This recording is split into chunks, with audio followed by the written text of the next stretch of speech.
Party ने और सरकार ने तय किया था कि हमारे सभी प्रमुख मंत्रीगण जिला हेडक्वार्टर्स पर जाके प्रदेश के कल का जो बजट पास हुआ है, पेश हुआ है, उसके बारे में जाके पत्रकार साथियों से, जो समाज की भी आवाज है, जिनको समाज बड़ी शिद्दत से सुनता है, उन सभी के बीच में अपनी बात रखेंगे। और उसके साथ साथ पार्टी ने तय किया है कि पार्टी की जो प्रदेश के प्रवक्ता की टीम है हमारी, वो एक एक व्यक्ति जिला हेडक्वार्टर पे मंत्रियों के साथ रहेंगे। आज कैथल जिला के हमारे बहुत ही प्यारे हमारे साथी हैं राजनमन दीक्षित जी, लंबे समय से पार्टी की विचारधारा और सोच को आगे बढ़ा रहे हैं। आज इनका भी पार्टी ने जिम्मेवारी कुरुक्षेत्र जिला में लगाई है। मैं आभारी हूँ हमारे माननीय जिलाध्यक्ष तेजेंद्र जी का, हरियाणा सरकार के चेयरमैन भाई धर्मवीर मिर्जापुर जी का, हमारे भाई सुशील राणा जी पूर्व जिलाध्यक्ष, श्यामलाल जांगड़ा जी, जय सिंह पाल जी, और हमारे हाँ ललित जी, सभी बैठे हैं कार्यकर्ता। और कुरुक्षेत्र के हमारे एससी मोर्चा के प्रधान भी यहाँ खड़े हैं, विशाल जी, विनीत क्वात्रा जी, और सभी का मैं आपके इस प्रेस वार्ता में अभिनंदन और स्वागत करता हूँ। और सभी मीडिया जगत के साथी लोगों के लिए तो आप मीडिया के जुड़े हुए साथी हैं, परंतु मेरा तो अपना परिवार है। व्यक्तिगत तौर पर आप सभी से मैं जुड़ा हुआ हूँ लंबे समय से, और आप लोगों की दुआ और सहयोग से ही आज हरियाणा प्रदेश की दूसरी बार सेवा करने का अवसर मिल रहा है। कल प्रदेश के माननीय लोकप्रिय मुख्यमंत्री, सौम्य मुख्यमंत्री, कर्मशील मुख्यमंत्री नायब सिंह सैनी जी ने वित्त मंत्री के तौर पर 2026-27 के लिए जो बजट पेश किया, उसके विषय में कुछ टॉकिंग पॉइंट्स के साथ मैं आपसे बात करूंगा। कोई जिज्ञासा आपकी होगी तो उसका रिप्लाई देने का काम करेंगे। मैं 5-4 मिनट में ही पर प्रमुख बिंदु आपके सामने मैं रखना चाहूंगा। आप सभी को मैं होली के पावन पवित्र अवसर पर बहुत बहुत बधाई और शुभकामनाएं देता हूं। आप सभी का जीवन मंगलमय हो, शांति में हो, उन्नति में हो, तरक्की में हो, इसी में पिता परमात्मा से विनती करता हूं। कल जो हमारे मुख्यमंत्री और वित्त मंत्री के तौर पर उन्होंने दूसरा बजट पेश किया, सर्वप्रथम तो मैं एक सबसे महत्वपूर्ण बात बताना चाहता हूं कि ये जो हमारा हरियाणा प्रदेश का 26-27 का बजट है, ये 2,23,658 करोड़ 17 लाख रुपए का बजट है। पिछले वर्ष के मुकाबले में लगभग 10.28% बढ़ाकर ये बजट हमारे हुआ है। पिछली बार 2,02,816 करोड़ 66 लाख रुपए का बजट था। इसमें 10%, 10.5% की वृद्धि इस बार की गई है। और ये जो बजट है वित्त मंत्री के रूप में मुख्यमंत्री जी ने पेश किया, ये जनवरी का महीने से लगातार उन्होंने, चाहे औद्योगिक क्षेत्र से जुड़ी हुई हमारी एसोसिएशंस हैं, चैम्बर्स ऑफ कॉमर्स हैं, हमारे सीएज हैं, हमारे व्यापार जगत से जुड़े हुए लोग हैं, किसान संगठन है, मजदूर संगठन है, महिलाओं की बात रखने वाली जो हमारी संस्थाएं हैं, गरीब एससी और बीसी और कमजोर वर्ग के जो प्रतिनिधि हैं, उन सभी से पूरी लंबी विचार विमर्श किया। और लगभग 2.5 महीने की एक्सरसाइज के बाद सभी लोगों से विचार विमर्श करने के बाद ही इस बजट के अंदर जिस प्रकार के सुझाव और संशोधन करने की आवश्यकता हुई, उसके अनुरूप ये बजट उन्होंने तैयार किया। और 2047 का विकसित भारत का जो बजट, जो सपना है नरेंद्र मोदी जी का, उस सपने को साकार करने के अनुरूप हमारी बेसिक चीजें, किस प्रकार से हमारा इंफ्रास्ट्रक्चर मजबूती से खड़ा हो, हमारा व्यापार 2047 को अचीव करने के लिए उस प्रकार की व्यवस्थाएं खड़ी करनी है। किसी वर्ग को राहत देने की बात है, किसी को इसी प्रकार से मेट्रो की यदि बात है, इसी प्रकार से औद्योगिक क्षेत्र की बात है, किसान की बात है, किसान की सिंचाई के लिए ट्यूबवेल लगाने की बात है, उन सभी के लिए सामूहिक रूप से, और जितने हमारे संसाधन हैं, चाहे पानी के हैं, चाहे बिजली के हैं, चाहे हमारे कृषि के हैं, उन सभी संसाधनों का सही तरीके से हम हमारे प्रत्येक नागरिक उपयोग कर सकें और प्रत्येक को समान रूप से विकास करने में सहयोग सरकार की तरफ से मिले, इस सोच को लेकर यह बजट बनाया गया और यह बजट पेश किया गया। इसमें मैं आप लोगों के सामने बताना चाहता हूं, पूरे हरियाणा प्रदेश के 2,199 सुझाव मुख्यमंत्री जी को मिले और एआई चैटबॉट पर 12,400 सुझाव प्राप्त हुए और 5,000 सुझाव को आज के अपने बजट में मुख्यमंत्री जी ने और वित्त मंत्री के तौर पर उनको शामिल किया। 11 साल में प्रदेश की जीडीपी 3 गुना हो गई है। वर्ष 2014-15 में जीडीपी 4,37,145 करोड़ रुपए थी और वर्ष 2025-26 में अनुमानित जीडीपी 13,67,769 करोड़ रुपए है। और योजना विभाग की रिपोर्ट के अनुसार इस समय अर्थव्यवस्था की अनुमानित वृद्धि 9.5% है, जो देश के अंदर हाईएस्ट स्टेट्स में हरियाणा जुड़ता है। इसी प्रकार से राजस्व घाटा जीडीपी का 1.9% था 2014-15 में और वर्ष 2025-26 में 1.33% था। 1.90% से घट के 1.33% हुआ और इस बार 26 और 27 में जो बजट राजस्व घाटा है वो 0.87% रहने की संभावना है। और ये हमारी जो 11 साल की सरकार का बेस्ट मैनेजमेंट है, हमारी जो अर्थव्यवस्था की मैनेजमेंट की जो टीम है और सरकार की जो सोच है, उसका ये सबसे बड़ा नमूना मैं आपके सामने रख रहा हूं। और 2026 में से 31 तक केंद्रीय करों में हमारा हिस्सा अब और अधिक बढ़कर 1.361% रहेगा और इस मुकाबले में 26 के मुकाबले में 24.52% की यह बढ़ोतरी होगी, जो सभी 28 राज्यों में सबसे अव्वल रहने की संभावना है। इसी प्रकार से हमने आज विश्व बैंक के वाटर सिक्योर हरियाणा प्रोजेक्ट के लिए विश्व बैंक से जो हमें मिलेगा वो 5,715 करोड़ रुपए हरियाणा को मिलेंगे। और इसी प्रकार से हरियाणा क्लीन एयर प्रोजेक्ट की स्वीकृति के लिए 716 करोड़ रुपए विश्व बैंक ने हरियाणा के लिए अलग से मंजूर कर दिए। और एआई मिशन के लिए, हरियाणा एआई मिशन के लिए जो मुख्यमंत्री जी ने घोषणा की थी कि एक एआई का बड़ा प्रोजेक्ट हम क्योंकि आने वाली टेक्नोलॉजी को अचीव करने के लिए हम गुड़गांव में लगा रहे हैं, दूसरा पंचकुला में लगा रहे हैं, उसके लिए भी वर्ल्ड बैंक ने 474 करोड़ रुपए की स्वीकृति हरियाणा के लोगों के लिए मंजूर की है। और इस मिशन में लगभग 1 लाख यूथ को हम एआई की ट्रेनिंग देने का काम करेंगे।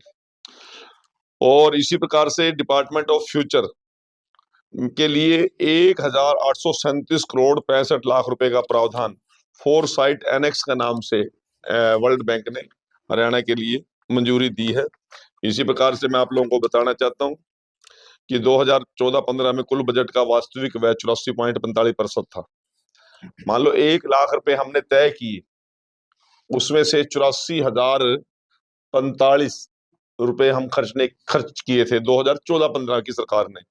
और 25-26 में जो हमने तय किया था टोटल अमाउंट खर्चा करने का इंफ्रास्ट्रक्चर पे, रोड्स पे, स्कूल्स पे, यूनिवर्सिटीज पे, कॉलेज पे, बड़े बड़े हाईवेज पे, चाहे इरिगेशन के जितने संसाधन हैं उन पे, हम इस बात में आज अव्वल हैं, हमारी सरकार की मैनेजमेंट अव्वल है कि 1 लाख रुपए का यदि खर्चा हमने तय किया था, अनुमानित बजट तय किया था, उसमें से 98,000 रुपए हम खर्चने में सक्षम रहे। ये हमारी सरकार की बेहतरी का इससे बड़ा कोई एग्जाम्पल हो नहीं सकता। और इसी प्रकार से हमारी सरकार ने तय किया कि ट्यूबवेल कनेक्शन दिलाने में और निर्बाध बिजली आपूर्ति के उद्देश्य से प्रदेश में हरियाणा एग्री डिस्कॉम के नाम से एक तीसरी बिजली वितरण कंपनी बनाई जाएगी। हमारी 2 बिजली वितरण कंपनियां हैं, एक DHBN और एक UHBN। अब तीसरी हरियाणा एग्री डिस्कॉम के नाम से एक और कंपनी बना रहे हैं, जो केवल ग्रामीण क्षेत्र के, कृषि क्षेत्र के एरिया को स्पेशल बिजली सप्लाई करने के लिए सारी जिम्मेवारी उसके पास हो।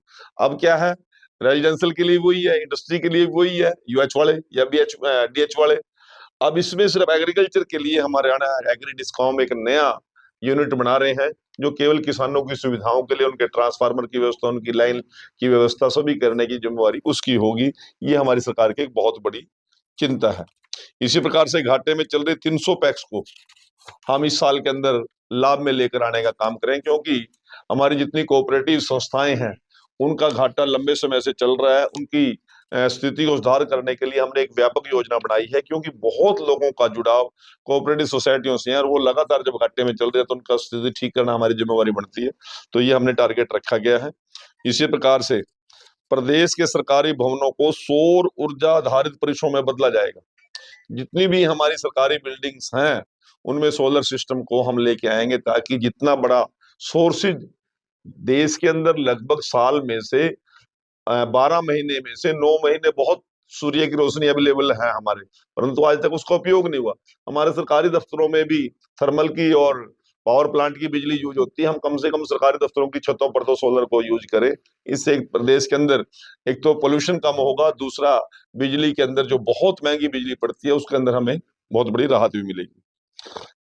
निवेशकों के लिए नई मेक इन हरियाणा नीति लागू की जाएगी। सक्षम के नाम से 500 करोड़ रुपए से एक विशेष फंड की स्थापना हम HSIDC के औद्योगिक क्षेत्रों में बड़ी इंफ्रास्ट्रक्चर तैयार करने के लिए हम तैयार कर रहे हैं। और सबसे बड़ी बात है मजदूर वर्ग के लिए न्यूनतम मजदूरी 11,257 रुपए अब इस समय है। लगभग 400 रुपए मजदूरी मजदूर को मिल रही है एवरेज। और आज हमारी सरकार ने 1 अप्रैल से 15,200 रुपए, लगभग 500 रुपए की गरीब को मजदूरी मिनिमम मिले, इस प्रकार की व्यवस्था हमने मजदूर के हित के लिए ये की है। इसी प्रकार से यमुना नदी में जल प्रदूषण को समाप्त करने के लिए लक्ष्य से एक नया मिशन प्रारंभ किया जाएगा। वर्ष तो हंसी को एक अति आधुनिक मॉडल जिले के रूप में विकसित करने की हमारी योजना है, क्योंकि अभी नया नया हमारा जिला बना है। जितना भी इंफ्रास्ट्रक्चर है वो सारा इसी साल में हम हंसी में दे देंगे, चाहे हमारा सेक्रेटरीट है, चाहे वहाँ के जिला के कार्यालय है, अधिकारियों के कार्यालय हैं, चाहे वहां पर जितनी कोई जो भी डिमांड जिला के एक बढ़िया मॉडल जिला बनने में हो सकती है वो सारी की सारी पूरा करने का हमने योजना बनाई है। इसी प्रकार से मेरा पानी मेरी विरासत योजना के तहत 2,000 रुपए प्रति एकड़ अतिरिक्त बोनस दिया जाएगा। पहले हम तय करते थे कि जो लोग कम पानी का उपयोग करेंगे, धान की फसल को कम बोएंगे, चाहे वो मक्का बोए, चाहे वो उड़द बोए, चाहे वो मूंग बोए, या वो अपने खेत को जिस प्रकार से कम पानी की तरफ यूज करने का किसान पहले करता था, पहले हम उसको 6,000 रुपए या 7,000 रुपए का देते थे। अब 2,000 रुपए और अतिरिक्त हम उनको बोनस देंगे, ताकि पानी की जो सीमाएं हैं बड़ी सीमित हैं, उनका जितना हम बचा सकते हैं उनको बचाने का हम काम करेंगे। इसी प्रकार से PM कुसुम योजना के तहत 35,000 नए सौर ऊर्जा पंप लगाए जाएंगे।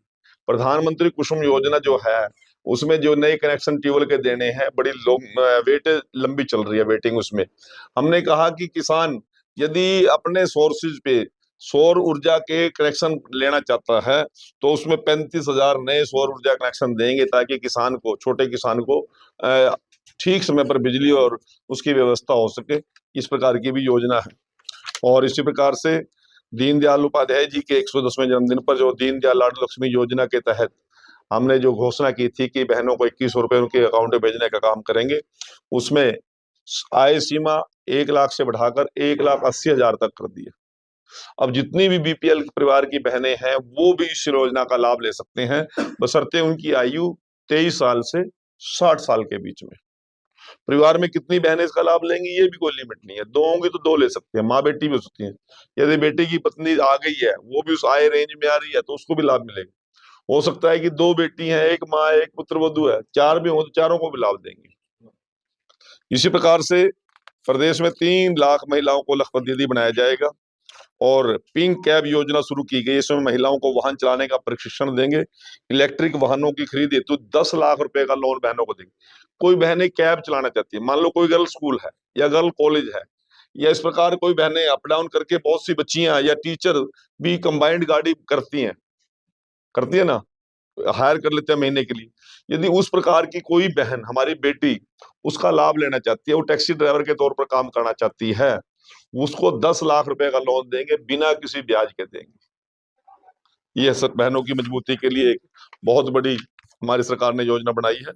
वीटा की और वेरका की ऐसी एजेंसी है, इसमें 4,000 नई हम दुकानें खोलने का हमारा प्रावधान है, जिसमें 33% रिजर्वेशन सिर्फ बहनों को देंगे।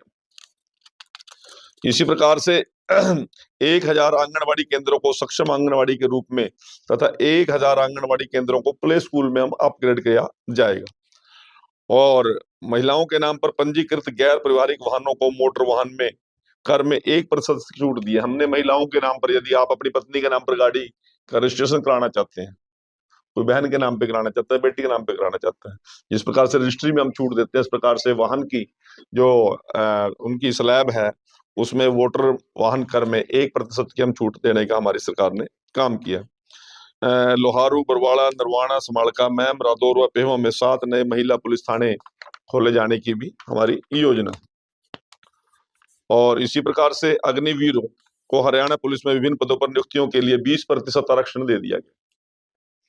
जो भी अग्निवीर रिटायर होके आएगा, 4 साल की नौकरी करके आएगा, यदि वो पुलिस में भर्ती होना चाहता है तो 20% का उसको रिजर्वेशन हम देंगे।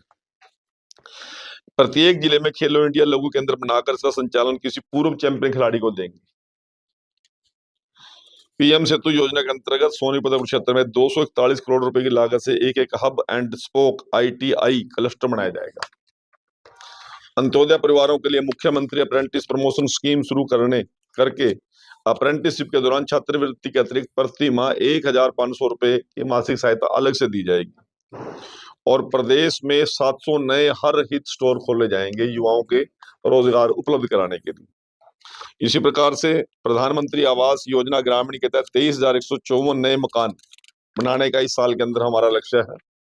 मुख्यमंत्री शहरी आवास योजना के तहत 16 शहरों में 30 वर्ग गज के 15,251 प्लाट हम BPL परिवारों को आने वाले समय में देने की योजना बना रहे हैं। और इसी प्रकार से फरीदाबाद, गुरुग्राम, झज्जर, पलवल, पानीपत, रोहतक और रेवाड़ी में 8,000 EWS फ्लैट गृह परिवारों को आवंटित किए जाएंगे। HSIDC जो हमारा औद्योगिक क्षेत्र है उसमें प्लॉट्स में OBC श्रेणी के प्लाट धारकों को प्लाट लागत में 10% की छूट देने की नई घोषणा की गई है।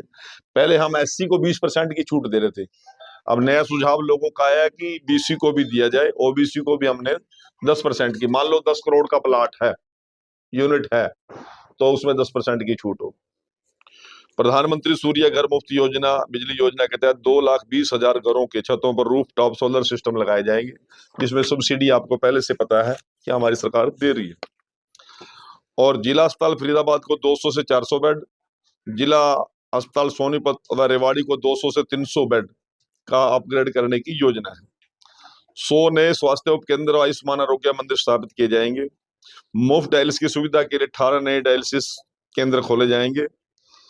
और मानेसर में संचालित 100 बिस्तर वाले ESIC अस्पताल को 200 बिस्तर में अपग्रेड करने का नया मेडिकल कॉलेज भी बनाया जाएगा। इसी प्रकार से शिक्षा में और उद्योग में भी पहले HSIDC के हम प्लाट जब निकालते थे थोड़ा कॉस्ट ज्यादा होती थी। जो नए MSME के बच्चे हैं वो काम तो करना चाहते हैं परंतु पूंजी कम है, जमीन में भी बहुत ज्यादा इन्वेस्टमेंट हो जाती थी। अब हमने तय किया है कि आप जमीन के पैसे नहीं दे सकते परंतु आप 20 साल की, 30 साल की, 50 साल की लीज ले सकते हैं। अपना कारोबार स्टैब्लिश करो और वो लीज आप महीने की बनेगी या साल की जो बनेगी उसके अनुसार भी आप कारोबार कर सकते हैं। और 30 साल तक यदि आप अपने आप पैरों पे खड़े हो जाएंगे, प्रायोरिटी आपको होगी कि प्लाट आप ही खरीद लो। यदि आप नहीं खरीदने की स्थिति में कोई और आपने व्यवस्था कर लिया तो बेशक से फिर दूसरे को देने का। इसी प्रकार से प्रदेश में 10 एकड़ भूमि पर Indian institute of handloom technology की स्थापना हम पानीपत में करने जा रहे हैं। और राई के अंदर देश की सबसे बड़ी होलसेल मार्केट कॉम्प्लेक्स तथा उत्तर भारत का सबसे बड़ा मार्बल मार्केट क्लस्टर हम एस्टेब्लिश करने की हमारी योजना है। और इसी प्रकार से प्रदेश में 5,000 किलोमीटर लंबी सड़कों का भी सुधार किया जाएगा। प्रदेश में नए 18 फ्लाईओवर और 12 RUB अंडरग्राउंड जो हमारे पुल का निर्माण भी किया जाएगा रेलवे लाइन के साथ साथ। विद्यार्थियों के लिए 1,000 नई बसें खरीदी जाएंगी। कनीना, नरवाना, गनौर व कलायत में नए बस अड्डे बनाए जाएंगे। और प्रदेश के सभी गांवों को आगामी 2 अक्टूबर तक ODF प्लस मॉडल गांव में परिवर्तित किया जाएगा। शहरी क्षेत्रों में नगर निकायों की भूमि पर रिहायशी कब्जादारियों को कानूनी मालिकाना हक देने के लिए एक नीति बनाई जाएगी। सरकार की जमीन पे कब्जे है ना, तो वो कोर्टों में भी बहुत लंबी लंबी फाइलें इकट्ठी हो गई हैं, ना गरीब आदमी उसमें रह सकते, ना उसको एडवांस कर सकते। उसकी छत टूटी है तो छत टूटी पड़ी है, उसको भी ठीक नहीं कर पा रहे। तो हमने अब ये निर्णय किया है कि स्वामित्व के तहत उन लोगों को ठीक रेट पर उनको वो प्लाट देकर उनका कब्जा उन पर करा दिया जाए। आतंकवादी गतिविधियों से निपटने के लिए एटीएस का गठन किया जाएगा। एटीएस का एक थाना गुरुग्राम और दूसरा पंचकुला में स्थापित किया जाएगा। जो आतंकवादी विरोधी गतिविधियां हैं उनका एक स्पेशल सेल हरियाणा सरकार ने बना दिया है, ताकि किसी प्रकार की जान मान हानि की कोई नुकसान ना हो उसके। और 150 नए इमरजेंसी रिस्पांस व्हीकल खरीदे जाएंगे। और सबसे बड़ी खुशखबरी तो ये है कि मीडिया जगत के साथियों के लिए जो आर्थिक सहायता अधिकतम सीमा पहले 2.5 लाख थी इमरजेंसी के अंदर, उसको बढ़ाकर हमारी सरकार ने 5 लाख इस बजट में करने का काम किया है। इसके लिए आप लोगों को बहुत बहुत बधाई। मुझे केवल इतना ही कुछ कहना था। तो आपकी जिज्ञासा, कोई सवाल होगा इस पर? विपक्ष कहता है कि जो ये बजट पेश किया है हरियाणा सरकार ने सिर्फ लिपापोती। अब मक्खन जी इसमें सवाल है कि सिर्फ कर्जा बढ़ाया बजट में। मैं बता रहा हूँ आपको। अब विपक्ष को हमारी तारीफ करने के लिए तो बड़ा नहीं, 6 या 7 वाक्य हैं। और यदि मैं बिल्कुल सच्चाई पे आ जाऊं, सच्चाई बता, जब हम विपक्ष में थे हम भी वही वाक्य यूज करते थे। नीरस बजट है, कमजोर बजट है, किसान के लिए कुछ नहीं, महिलाओं के लिए कुछ नहीं, युवाओं के लिए कुछ नहीं, गरीब के लिए, यही वाक्य है उनके पास। हम ये कह रहे हैं, जब हमने विपक्ष को आमंत्रित किया रेड बिशप में पंचकुला, सभी विपक्ष के एमपीज को भी, राज्यसभा मेंबर्स को भी, विपक्ष के एमएलए को भी, नेता प्रतिपक्ष को भी, उस दिन तो वो आए ही नहीं। कहने लगे जाड्डा बहुत है जो आया जानना। आज वो ये नीरस बजट, अरे जब आपसे सुझाव मांग रहे थे हम, मुख्यमंत्री जी ने घर घर जाके लोगों से इतने सुझाव इकट्ठे किए हैं, वो तो ऑनलाइन पे भी नहीं डाल सके कोई सुझाव उस समय। तो क्योंकि सुझाव नाम की चीज तो है नहीं, केवल हमारा खिलाफ एक बाउंडर खड़ा करना उनका। और विपक्ष को भी मैं एक निवेदन करना चाहता हूं कि जो चीज अच्छी हुई है, हरियाणा के लिए अच्छी हुई है, उनकी चर्चा करना हमारी जिम्मेवारी है। मंत्री जी, अभी बजट में एक बात हुई है विदेशी निवेश के लिए। विदेशी निवेश केवल साउथर्न हरियाणा तक ही सिमट के रह गया। आपने पहले कोशिश की अफ्रीका के लिए, फिर एशिया के लिए, फिर यूरोप के लिए। ये तीनों की मैं खुद इसका सेक्शन, मुझे इस बात का पता है कि इन तीनों की जो तीनों सेक्शन हमारे यहाँ आए, परंतु नॉर्दर्न हरियाणा में, ईस्टर्न हरियाणा में और वेस्टर्न हरियाणा में एक भी इन्वेस्टमेंट नहीं आई। क्योंकि हमारा हरियाणा ये डिजर्व करते हैं कि अगर ये फॉरेन इन्वेस्टमेंट हमारे आती है तो निश्चित रूप से हमारा हरियाणा तरक्की करेगा। बहुत अच्छा सवाल किया आपने, और एक सुल जो है इकोनॉमिस्ट वाला सवाल है ये। परंतु मैं आप लोगों को बताना चाहता हूं, आज हरियाणा का इंफ्रास्ट्रक्चर इतना मजबूत है। जब मैं लास्ट टाइम यूके और इजराइल के दौरे पे मनोहर लाल जी के साथ में गया था, दिल्ली से ज्यादा चर्चा गुरुग्राम की है। दुनिया भर की मल्टीनेशनल कंपनी के आज यदि हेड ऑफिस कहां पे है, वो गुरुग्राम में। क्योंकि सबसे बेटर बिजली व्यवस्था, सबसे बेटर लैंड ऑर्डर और सबसे बेटर हमने वहां पे फैसिलिटी लोगों को दी है। जब वो इंडस्ट्रियल जोन जो कट रहे थे, उस समय हमारे लोग यहाँ पर विरोध करते थे। साहावाड़ा भी आज तक डेवलप नहीं करने दिया। HSIDC का जो सेक्टर कब कटा था? 1995-96 में। सुनते होंगे ना बात ये। आज तक भी पूरी तरह डेवलप नहीं हो सका। हमारे लोगों ने तो लगातार विरोध किया। फिर मजबूरी में जहां लोगों ने सस्ती जमीन अवेलेबल कराई, अब इंडस्ट्रीज को तो हर चीजें चाहिए, पानी भी ठीक चाहिए, जमीन भी सस्ती चाहिए, रोड इंफ्रास्ट्रक्चर भी चाहिए, लेबर भी चाहिए। वो सारी चीजें सदर हरियाणा के लोगों ने करा दी। हालात चाहे कुछ भी थे, उसका पीछे भी कारण है बहुत बड़ा, क्योंकि सारा का सारा रेत ही रेत था। पिछली सरकारों ने अनदेखी की थी सदर हरियाणा की। परंतु जहां मरब्बों की कीमत नहीं थी, आज वहां पे इंचों में कीमत है। अब गुड़गांव में जमीन कोई गजों में नहीं बिकती, गुड़गांव में तो जमीन अब फुटों में भी नहीं बिक रही, अब तो मीनारों में बिक रही है। तो वो आज डेवलप करके। परंतु मैं आप लोगों को एक बात बताना चाहता हूं, जिसका विपक्ष के लोग बड़ा जबरदस्त विरोध करते हैं और मजाक में इस बातों करते हैं। महाराजा अग्रसेन हवाई अड्डा, कार्गो एयरपोर्ट आज हम हिसार में लेके आ गए। अब हिसार सरसा डबवाली से लेके और दिल्ली तक पूरा का पूरा जोन एग्रीकल्चर जोन है। कोई संभावना थी नहीं। आज इतना बड़ा कार्गो एयरपोर्ट वहां पर आने से मैं आप लोगों को विश्वास दिलाना चाहता हूं, दिल्ली से लेके और डबवाली तक आने वाले 5 साल के बाद आपको पूरा का पूरा इंडस्ट्रियल जोन मिलेगा। कहीं पर भी आप लोगों को ये शिकायत नहीं मिलेगी। अब हमने जींद में HSIDC का बड़ा लेके आए हैं सिस्टम, सारे विरोध पे उतर गए, जी माना जाड़ रहे हैं, जी माना मार रहे हैं। तो अब ये चीजें हमारी भी मानसिकता से हमें निकालनी पड़ेगी। और आप मीडिया मैन हो, आप फ्यूचर भी देखते हो, आप पास्ट भी देखते हो।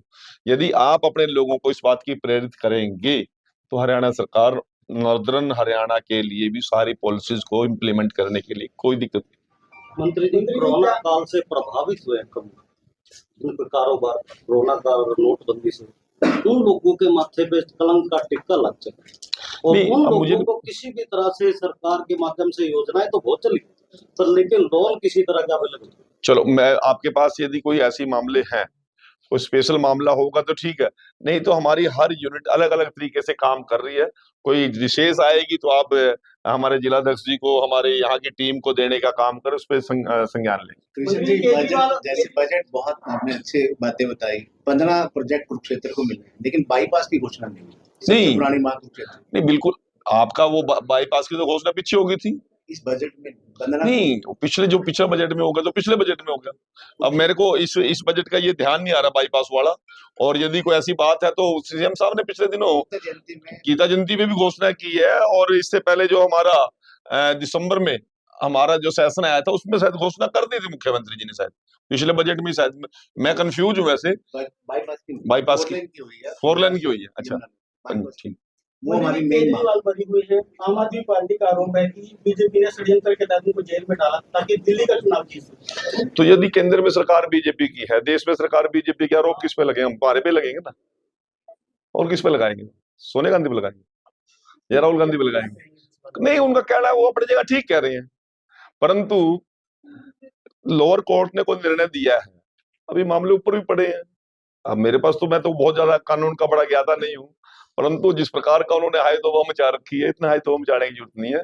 और सच्चाई स्वयं केजरीवाल को पता है, सच्चाई उसके आम आदमी पार्टी के लोगों को पता है, और सच्चाई सभी को पता है कि उन्होंने अपने टाइम में किस प्रकार से शराब के मुद्दे को लेकर एक्साइज के अंदर जिस प्रकार की गड़बड़ घोटाले किए, वो सभी को पता है। और लोअर कोर्ट में निर्णय आने से कोई फाइनल नहीं हो सकता। ट्रेड डील पे किस तरह से फायदा मिलने वाला? ट्रेड डील की कई कैटेगरीज को लेके अलग अलग तरीके से हमारा तो, अब देश के प्रधानमंत्री का क्या सोच है कि आने वाले समय के अंदर हम एक्सपोर्टर बने। हम मोबाइल में एक्सपोर्टर हो गए हैं।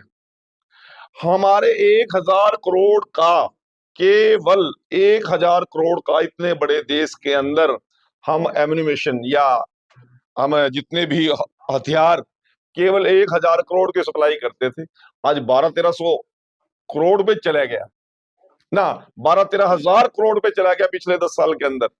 दुनिया के अंदर हमारे हथियारों की डिमांड बढ़ी है। अब इस प्रकार से अलग अलग क्षेत्र के अंदर, कृषि क्षेत्र के अंदर भी, इसी प्रकार से औद्योगिक क्षेत्र के अंदर भी, कपड़े के भी हम बहुत बड़े एक्सपोर्टर बने हैं देश के अंदर। इस प्रकार से लेदर में हम बहुत आगे बढ़ रहे हैं। बहुत सी चीजें अलग अलग कैटेगरीज हैं, और यदि सारी विस्तार पूर्वक चर्चा करूंगा तो फिर आपका भी टाइम लग जाएगा, मेरा भी टाइम लग जाएगा। एक अलग क्वेश्चन, आंदोलन के दौरान कैप्टन अभिमन्यु के घर पे हमला हुआ था, उसका एक आरोपी है धर्मेंद्र हुड्डा, उसने विदेश में बैठ के एक वीडियो वायरल कराया कि इसके पीछे भूपेंद्र सिंह हुड्डा था, उस पर संगीन आरोप लगाए वीडियो जारी करके। उसने कहा सारा परी प्लान था, इस पर क्या कहना है? देखिए, मेरी बात सुनो। अब वो आदमी विदेश में बैठा है, वीडियो डाल रहा है, अब ऑथेंटिसिटी क्या है, मैं क्या बोलूं? अब मैं कुछ बोलूंगा तो फिर कह देंगे केजरीवाल की तरह धक्के अंदर कर दिया। इन्हीं के आदमी इनके खिलाफ बोलते हैं, इन्हीं के आदमी। मैं कोई प्रतिक्रिया दूंगा तो फिर लोग वीडियो बना कर फिर मेरे पे खिलाफ डालने लग जाएंगे। इसलिए वो जो बोल रहा होगा ठीक ही बोल रहा होगा, हुड्डा जी अपने जवाब दे देंगे। हुड्डा जी कहीं मिल जाए, आप पूछ लेना।